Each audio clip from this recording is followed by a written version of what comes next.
Smashing Pumpkins was one of the biggest bands of the 90s. Their sound merged together metal, grunge, and experimental rock in a way that made them stand out from the rest of the grunge bands at the time.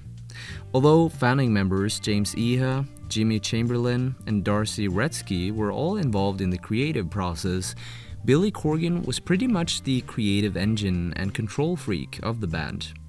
He was the introverted kid who always had the goal of being successful with music. But success didn't come easy to Corgan. His stepmother abused him physically and emotionally as a child, and his entire core family was against the idea of him pursuing music. No one expected him to be the biggest rock star on the planet, but that's exactly what happened. But although he reached his peak of success externally, he was continuously struggling with depression and suicidal thoughts internally. Let's take a closer look. Billy had just ended his school years, and during this time, he moved from St. Petersburg to Chicago to live with his father. Here, he got a job in a record store and daydreamed about starting a band called Smashing Pumpkins. During that time, he was lucky to meet guitarist James Iha, who helped him bring this daydream into reality. Later on, Corgan met D'arcy Wretzky and Jimmy Chamberlin, and all of a sudden, the Smashing Pumpkins had a full lineup and were ready to take the world by storm. Or were they? Well, not entirely. In the beginning, they took a lot of inspiration from The Cure, and that was all they did for some time.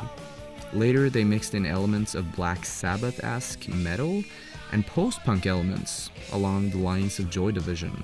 They were in the process of gradually creating a unique sound and creating enough songs to fill a debut album. Shortly after, Gish came out. It's an album that has been celebrated more in later years, but when it first came out, it was a minor success. Their single, Rhinoceros, received some radio airtime, but that was about it. There were some positive aspects to this release though. It helped establish the Smashing Pumpkins as a band to keep your eyes on. And because of that, they gained some impressive opening slots for bands that were really hot at the time, like Red Hot Chili Peppers, Jane's Addiction, and Guns N' Roses. Now, although the band progressed externally, internally it was a whole different story. Drummer Jimmy Chamberlin became addicted to narcotics and alcohol. Bassist D'arcy Wretzky and guitarist James Iha, who'd developed a romantic relationship by this point, went through a messy breakup. Corgan went through a breakup too with Hole frontwoman Courtney Love, and went through a phase of depression. Sadly enough, this wasn't just a phase for Corgan, it became a recurring experience. In '93, the band released their breakthrough album, Siamese Dream, that charted on number 10 on Billboard Top 200. This was the band's breakthrough album, and although much of the music press praised the band, some journalists were quick to point out that Corgan was some sort of a tyrant. Revered for his almost operatic ability to convey emotion in his songs, and feared for his manic mood swings, Corgan vacillates between hero and villain. He is the axis around which all pumpkin triumph and tragedy rotates.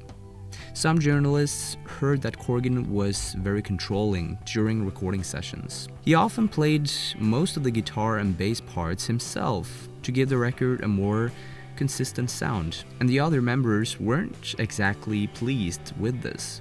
The music press obviously blew this and other stories out of proportions, making it sound like Corgan was a villain.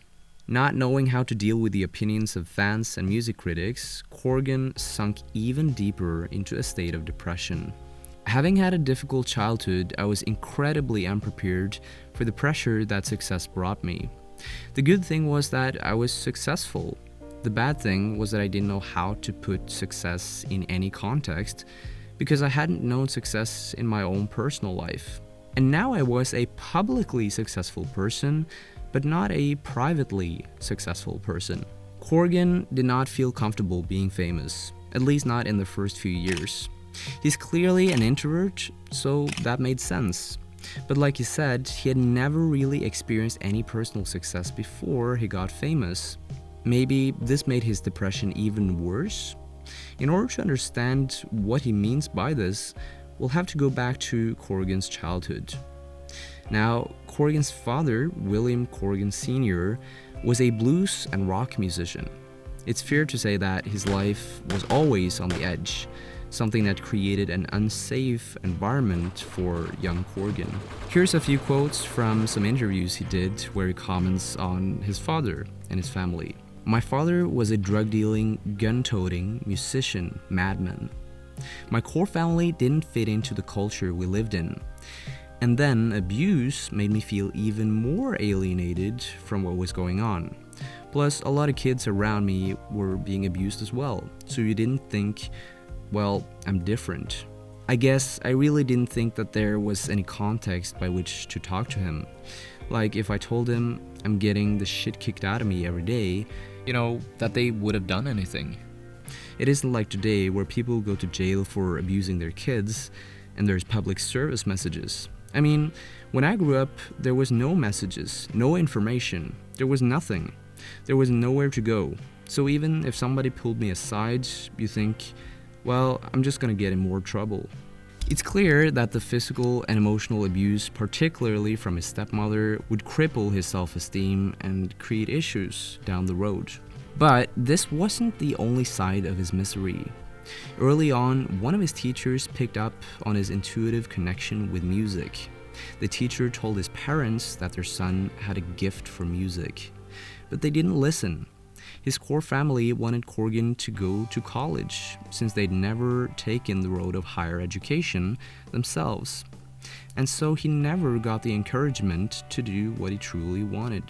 Well, I was recruited by the University of Michigan for political science. I was offered a full-ride scholarship out of high school, and I would have been the first person in my family to go to college.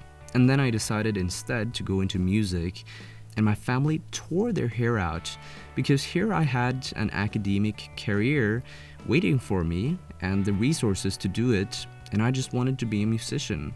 It bothered me in the sense that I thought my family would support me as an artist, but artists is not necessarily always something that families believe in. They tend to think first of a person's survival. It's a material thing, not a spiritual nourishment. Although he wasn't allowed anywhere near his father's instruments as a kid, he managed to save up some money and got his father to buy him a guitar. At the age of 14, he would practice for 4 hours or more every single day. And then he went on to both study and perform music. He basically decided to follow his intuition no matter what his closest people thought. Most people would probably believe that the physical and emotional abuse from his mother and the lack of encouragement to pursue a career in music was all that he had to struggle with. But like we saw in the Rolling Stone article from before, when he got famous, he was often characterized as a weird tyrant in the mass media. A lot of fans enjoyed his image. He was a sad vampire of some sort. But it became very clear to him that not everyone liked a sad vampire. During this time, Corgan most likely went through an identity crisis. On one side, he was this angsty character that resonated with the youth culture, while on the other side, he was a young adult in a phase of growth. And as time moved on, both the music business and his fans wanted him to stay in this gimmicky character instead of growing and moving on, which probably hurt him a lot and was a difficult decision to make. But yet again, he followed his intuition and decided to let go of his fake artistic image. When he was a guest on the Joe Rogan podcast, he discussed this gimmicky character more in depth, and he said, "My friend of a friend is Marilyn Manson, and he's the same way. It's like they become the gimmick at some point, and sometimes you're not sure who you're talking to. But at some point, you also have to respect that that's so intrinsic to their world that maybe it's easier just to become the gimmick. I'm the other way. I've gone out of my way to kill the gimmick. It actually hurts business, and people get mad at me because you want the fantasy guy. But I can't live like that. It's impossible for me. In 95, the band released Mellon, Collie and the Infinite Sadness, which was an even bigger success than Siamese Dream. Again, things looked amazing commercially and reputation-wise for the band. This and their previous album proved that they were one of the biggest bands of the 90s. But with that, cracks started to appear. In a weird 3-month period, the drummer left the band, my mother died, and I got a divorce in like a 6-month period. And so I tried to use that as fuel to sort of pivot where I wanted to go musically. But I wrote this very introspective, dark record, which a lot of people really like now, but at the time it was like so antithetical to this big rock machine. And I was like castigated for being an idiot, and I went from golden child to idiot. Here, Corgan is referencing their 1998 album, Adore, which featured a different sound compared to their previous albums. All of a sudden, many of their fans left, and the cultural zeitgeist of the Smashing Pumpkins would never return in the same fashion for their later records. Lawrence Popel on Facebook asks, of all your albums, which has meant the most personally to you? Probably Siamese Dream. It was written at a very difficult time in my life. Many, if not all the songs in Siamese Dream contain lyrics that are deeply personal to Corgan, as you just heard. Today, the album's second single contained lyrics that hit Corgan at a deep level. He revealed more about his state of mind here than in any other song. At first, it seemed like an upbeat, positive song, but the lyrics discuss a day in his life where he experienced suicidal thoughts. He didn't know if he could keep on living his life for another day, and the seriousness of his issues especially came to light in the second verse, where he sings about self-harm. Corgan admits that the song title was a sarcastic statement, and that it really was one of the worst days in his life. But when looking at the song in retrospect, he interprets it as a song about survival. After all, he never committed suicide. Life is full of so many sublime, beautiful moments that to be your own judge and jury, I think is asking too much of yourself. In the years after Smashing Pumpkins' heydays in the 90s, it seemed like Billy Corgan was able to heal and get over his issues. He accepted his tough childhood, he left his gimmicky role in the music industry, and he kept on making music. I don't think he had any tricks up his sleeves in terms of healing himself. I think he gradually adapted to fame and life in the music business.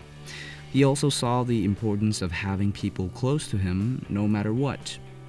These things helped him transition from being an angsty and suicidal young adult to the knowledgeable and peaceful person he is today, who makes fun of his own memes. Now, to conclude this video, I want to say that Corgan was really lucky to gain self-awareness because of his fame. With his fame, the world became his mirror. Very few experience such a scenario of self-reflection and interaction with the world.